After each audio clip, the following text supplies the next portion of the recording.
At this point in our study, we're talking about the security policy, and the security policy has nothing to do with the setup on the computer itself. You don't do a security policy in the settings on a computer. You do the security policy on paper. So this is a policy that the organization that you're with puts together in order to be able to, first of all, tell employees what is and is not allowed on the network, and second, what to back you up in case you need to go after a case. So, for example, if somebody does something egregious on your network, for example, let's say that, I don't know, they're arranging terrorist activities or watching child porn or something that is illegal or just, something bad on your systems, that you have some teeth to say, hey, this is against policy. Because if you have no policy and they do those things, there's nothing you can do about it unless you have a policy that says, hey, you can't do that. And if you end up in court, for example, then you have to have those teeth to back you up. If you fire somebody, you have to have something to back you up to say you have violated a company policy. So without those policies, you may not be able to fire those people. So that's why you need a policy. And one more thing about a policy is that this policy is now used when you do create things like firewall rules and what antivirus rules you put on your computer, because they need to align with the policy.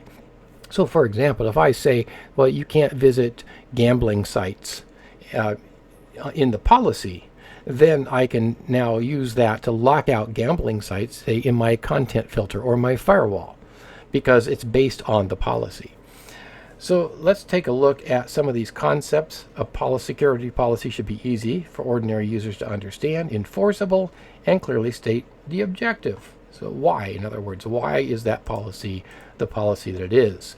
Now, within that policy, you need several other policies. In other words, there are several policies that are subsections of your security policy.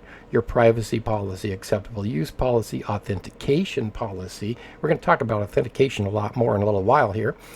Internet use policy, access policy, auditing, and data protection. Now, auditing has to do with what am I going to watch of my employees? What am I going to observe or log about their activities on that network, and so on. In order to create this policy, I have to ask myself some questions. What do I need to protect? Who do I need to protect it from? What are the costs associated with the security being breached and data being lost or stolen? In other words, what happens if I allow something rather than have a policy against it? How likely is it that a threat will occur? In other words, what is the risk that something's actually going to happen? And what's the likelihood of a natural disaster? Remember, natural disasters also fall under the auspices of security. It's not just breaches with bad guys getting into your system. It's also, floods, earthquakes, and so forth that could bring your system down. So there are malicious and then there are non-malicious threats to your systems. And then what are the costs to to implement that security policy? That includes training as well as things like firewall devices, content management devices, additional servers, and so on. Here's one very, very important common guideline regarding network security. If there is physical access to the computer, there is no security. And so within your policy, you need to specify how you are going to lock up your systems, your server room, and what are going to be the rules of locking and unlocking that room. For example, many companies today have their server room locked up, and even administrators are not allowed to access that server room. They must access it remotely through secure systems from a desktop or a laptop somewhere outside of the server room, so that you have no physical access to the server room. There are other reasons for that besides just physical access to the machines, because introducing people into a room also introduces things like heat and dust and things like that are not good for computers.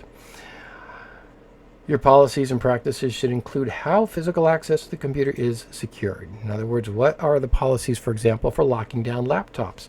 When laptops go out into the field, for example, your salespeople, are we going to have locks for those laptops so that they are secured?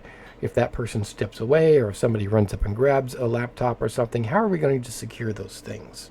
So that's an important part as well. Next, we're going to go on to securing access to data on a computer, and then we'll launch into authentication and authorization in the next video.